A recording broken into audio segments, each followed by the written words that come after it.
Hello मेरे यारों, क्या हाल चाल है। आप सभी को हमारे चैनल एवर वंडर्ड पर फिर से स्वागत है। आज हम बात करने वाले हैं कुछ ऐसे खतरनाक हैकर्स के बारे में जो आपके मोबाइल फोन के कैमरा से लेकर नासा और अमेजोन जैसे बड़े से बड़े ऑर्गेनाइजेशंस के हाई सिक्योरिटी वेबसाइट्स को कुछ ही मिनटों में तहस महस करने का दम रखते हैं। आज के हमारे लिस्ट में कुछ ऐसे हैकर्स मौजूद हैं जिसने सिर्फ 15 साल की उम्र में ही नासा की बहुत ही बुरी तरीके से बैंड बजा दी थी। एक तो ऐसा था, अगर इसको सही वक्त पर अरेस्ट न किया होता तो इसकी वजह से वर्ल्ड वॉर 3 तो पक्का हो जाता। और क्या आप उस व्यक्ति का नाम जानते हैं जिसे द गॉडफादर ऑफ हैकिंग कहते हैं? इस वीडियो को देखने के बाद आप लिटरली इंटरनेट को ही यूज करना बंद कर दोगे। तो ये वीडियो काफी इंटरेस्टिंग होने वाला है, इसलिए इस वीडियो को पूरा अंत तक देखना। तो चलिए आज का वीडियो शुरू करते हैं, जिसका टाइटल है the top 10 destructive hackers in the human history.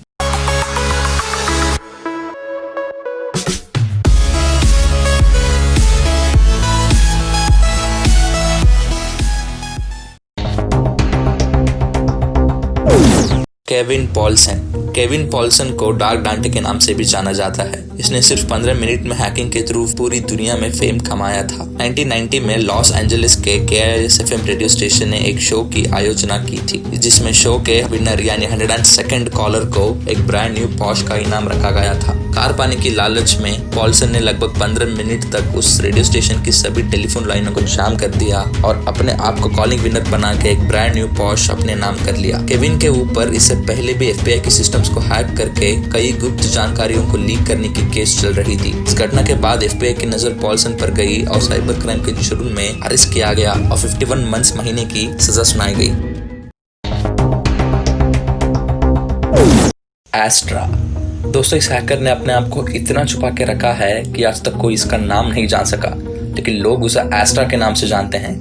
इस व्यक्ति ने फ्रांस के डसॉल्ट एविएशन नामक कंपनी के फाइटर जेट्स के वेपन टेक्नोलॉजी और कई सॉफ्टवेयर की डिटेल्स को 5 साल तक लगातार चुराया और उन्हें ब्राजील, फ्रांस, जर्मनी और साउथ अफ्रीका जैसी कंट्रीज को बेचता था। इस घटना से डसॉल्ट कंपनी को $360 मिलियन का नुकसान पहुंचा। 2008 में उसे पकड़ लिया गया और उसका आइडेंटिटी को आज तक रिवील नहीं किया है, लेकिन माना जाता है कि वो व्यक्ति 58 साल का एक मैथ टीचर था, जिसे देखकर कोई नहीं बता सकता था कि वो इतना बड़ा कारनामा कर सकता है। जॉनथन जेम्स को हैकिंग की दुनिया में कॉमरेड के नाम से जाना जाता है। इस 15 साल के बच्चे ने ऐसी महारत हासिल कर ली थी जिससे वो पूरे अमेरिकी सरकार को तहस महस कर सकता था। इसलिए जॉनथन जेम्स को दुनिया का सबसे बड़ा जुवेनाइल हैकर का खिताब दिया जाता है। उसकी हैकिंग की बात करें तो सदर्न बेल कंपनी की सारे डेटा और अमेरिकी सरकार के लगभग सभी डेटाबेस उसके कब्जे में आ चुके थे। लेकिन हद तो तब हो गई जब जेम्स ने US गवर्नमेंट की वेबसाइट से $1.7 मिलियन वर्थ सॉफ्टवेयर को डाउनलोड करके उसे लीक किया था और नासा के वेबसाइट्स को हैक करके इंटरनेशनल स्पेस स्टेशन की सोर्स कोड को डिलीट कर दी थी। इससे मजबूर होकर नासा को अपने नेटवर्क को बचाने के लिए 3 हफ्तों तक बंद रखना पड़ा, जिससे नासा को $41,000 का नुकसान उठाना पड़ा। 2007 में जॉनथन जेम्स को अमेरिकी पुलिस ने गिरफ्तार कर लिया। एड्रियन लैमो को दी होमलेस हैकर के नाम से भी जाना जाता है, क्योंकि वो कभी भी एक जगह पर नहीं रहते थे। गरीब होने के कारण एड्रियन इधर उधर कभी किसी साइबर कैफे में, लाइब्रेरी में या कॉफी शॉप्स में बैठकर हैकिंग करते थे। धीरे धीरे एड्रियन ने माइक्रोसॉफ्ट, SPC कम्युनिकेशन, गूगल और याहू जैसे वेबसाइट्स को हैक किया। पकड़े जाने पर एड्रियन को 6 महीने की सजा और 2 साल तक प्रोहिबिशन पीरियड में रखा गया था। साथ ही साथ एड्रियन को $65,000 की जुर्माना लगाया गया। सालों तक एड्रियन लैमो को किसी कंपनी में काम नहीं दिया गया और महज 37 साल की उम्र में 14 मार्च 2018 को उनके रहस्यमय तरीके से मौत हो गई। एनोनिमस। दोस्तों, एनोनिमस इंटरनेट पर मौजूद एक ऐसा ग्रुप है जिससे हर देश की सरकार डरती है। इस ग्रुप के लोग पूरी दुनिया में फैले हुए हैं। ये कोई भी हो सकते हैं, जैसे आपके ऑफिस का कोई कलीग, आपके पड़ोसी या आपके दोस्त, कोई भी। दरअसल एनोनिमस ग्रुप चाहता है कि कोई किसी पर भी नजर न रख सके, यानी कि सभी को इंटरनेट पर आजादी हो, हर किसी को अपनी बात रखने की प्राइवेसी मिले। जैसे ही इंटरनेट पर कोई नाइंसाफी या किसी के साथ कुछ गलत होता है तो ये ग्रुप उस इंसान या कोई भी ऑर्गेनाइजेशन हो उनसे बदला जरूर लेता है। दरअसल ये लोग अपने फायदे के लिए ये सब नहीं करते हैं। यहाँ ये सब सिर्फ करप्ट लोगों का मजा चुकाने के लिए करते हैं। और सबसे इम्पोर्टेंट बात यह है कि इस ग्रुप में कोई हायरार्की नहीं है कि कौन फाउंडर है, कौन उसके नीचे है। ये एक डिसेंट्रलाइज्ड ग्रुप है। Around the world. ये ग्रुप इतना डेंजरस है कि इनसे कुछ मतभेदों के चलते इन्होंने चाइनीज गवर्नमेंट वेबसाइट को भी हैक कर लिया और वहाँ के लोगों की जानकारियां चुरा ली। यही नहीं, इन्होंने SBI को भी नहीं छोड़ा और साथ ही इन्होंने अमेजॉन, पेपाल, सोनी और government of Australia, India, Syria, China और US की वेबसाइट्स को भी हैक कर लिया, जिस वजह से दुनिया के सारे देश इनसे दूर ही रहना पसंद करते हैं। जिनसन जेम्स एंचेता। 30 वर्षीय एंचेता को हैकरों का मास्टरमाइंड कहा जाता है और इसका निकनेम है द रेसिलिएंट। दरअसल एंचेता ने कई हजारों कंप्यूटर्स को हाईजैक करके उनके द्वारा इंटरनेट पर बड़ी मात्रा में स्पैम भेजा करता था।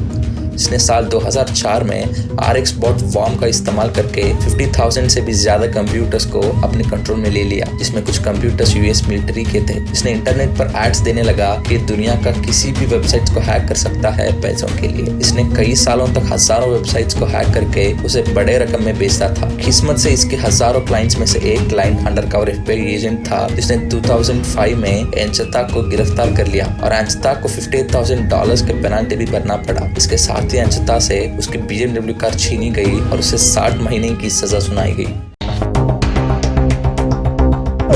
Matthew Bevan and Richard price.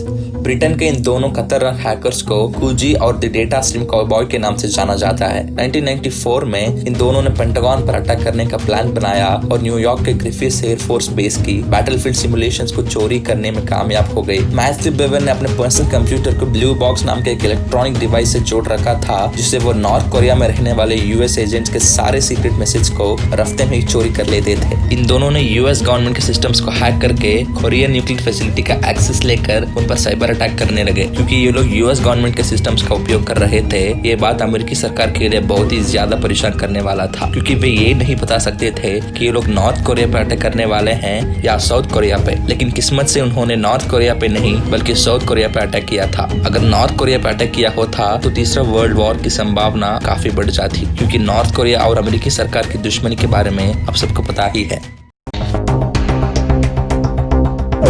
Albert Gonzales. 1981 में जन्मे एल्बर्ट ने अपनी हैकिंग करियर की शुरुआत में ही इंटरनेट पर shadowcrew.com नाम से एक वेबसाइट बनाया, जिसमें 4000 से भी ज्यादा एक्टिव यूजर्स थे। एल्बर्ट ने इस वेबसाइट पर 15 लाख से भी ज्यादा नकली passport, bank account numbers, ID cards, insurance cards, birth certificate और कई जरूरी दस्तावेज बेचे, जिससे इसने करोड़ों कमाए। इसलिए एल्बर्ट गोंजालेस को अमेरिकन हैकिंग हिस्ट्री का शहंशाह माना जाता है और लोग इसे किंग चिली और सूप नाजी के नाम से जानते हैं। 2005 से 2006 के बीच एल्बर्ट ने SQL यानी स्ट्रक्चर्ड क्वेरी कंप्यूटर लैंग्वेज की मदद से TJX कंपनी के वेबसाइट से पूरे 2 साल तक 170 मिलियन क्रेडिट कार्ड के डिटेल्स को चोरी करके उसे shadowcrew.com पर रीसेल कर दिया था और इसे आज तक की सबसे बड़ी क्रेडिट कार्ड थेफ्ट कहा जाता है in the history of Mankind. बाद में अमेरिकी सरकार ने उसे पकड़ लिया और 25 मार्च 2010 को उसे 15 साल की सजा सुनाई गई।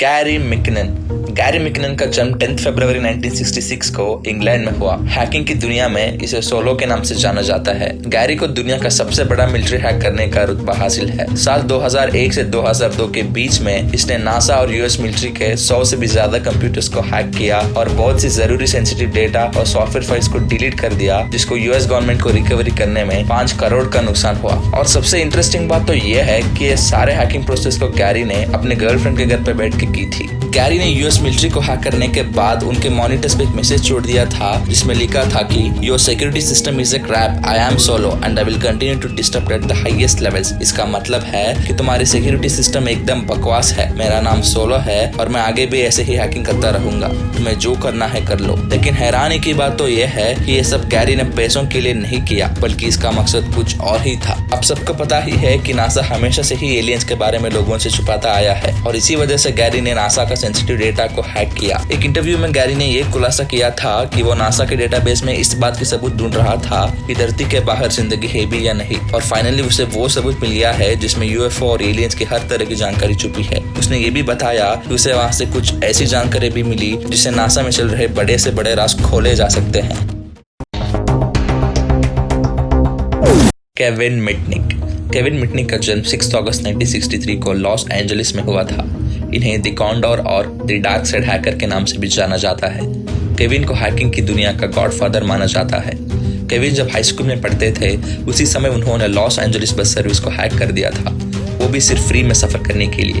धीरे धीरे केविन के अंदर कोडिंग की स्किल्स डेवलप होती गई। शुरुआत में मिटनिक ने डिजिटल इक्विपमेंट कॉर्पोरेशन नाम के कंपनी के कंप्यूटर नेटवर्क को हैक करके सारा डेटा कॉपी कर लिया, लेकिन उस समय वो पकड़ा गया।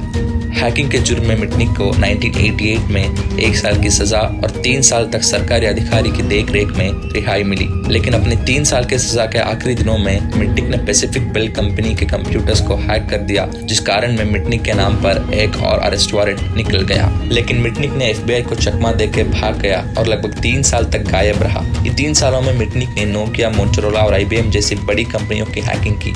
यहाँ तक कि मिटनिक ने पेंटागन को भी नहीं बख्शा। अगर आपको नहीं पता कि पेंटागन क्या है, तो मैं आप सभी को बता दूं कि पेंटागन US मिलिट्री डिफेंस की हेडक्वार्टर्स टीम है, जहां पर अमेरिका के सारे सीक्रेट्स छुपाए जाते हैं। और इसने पेंटागन की लाखों डॉलर्स की सेंसिटिव इंफॉर्मेशन की पेच खाई। 1995 में FBI ने मिटनिक को फिर से गिरफ्तार किया, लेकिन जेल में कुछ ही महीने बिताने के बाद मिटनिक जेल से फरार हो गया और अपने जमाने का मोस्ट वांटेड क्रिमिनल बन गया। केविन का कहना था कि वो हैकिंग नहीं, बल्कि वो तो सोशल इंजीनियरिंग कर रहे हैं। साल 2000 से मिटनिक FBI और 500 से भी ज्यादा कंपनीज की सिक्योरिटी टेस्टिंग सर्विस करते हैं और कई लोगों को सोशल इंजीनियरिंग क्लासेस पढ़ाते हैं।